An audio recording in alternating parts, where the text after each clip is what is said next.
La Lega contro la cannabis. Con questo post su Facebook Matteo Salvini lancia un messaggio al Movimento 5 Stelle. Dico a Luigi Di Maio che combattere la droga significa anche combattere la mafia, come dimostrano gli arresti delle ultime ore contro il clan Casamonica. Mi aspetto che il senatore dei 5 Stelle, Mantero, ritiri la proposta della droga libera. Non è nel contratto di governo e non voglio lo Stato spacciatore.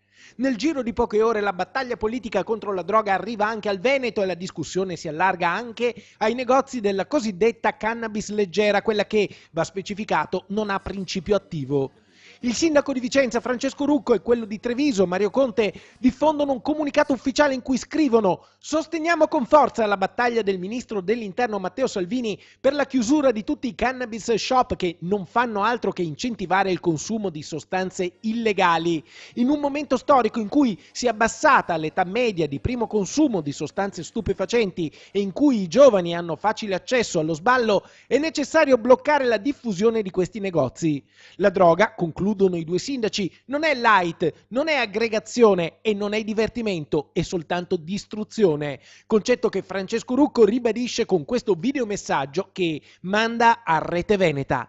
I negozi di cannabis store sono negozi che vengono ammessi dalla legge ma vendono un prodotto che è assolutamente una droga leggera. E la droga leggera come la droga pesante non va bene, va contrastato il fenomeno contro ogni liberalizzazione. Come amministrazione comunale aspettiamo la direttiva da parte del Ministro dell'Interno per poterla applicare e riuscire magari finalmente a chiuderlo, quello che oggi non è possibile fare.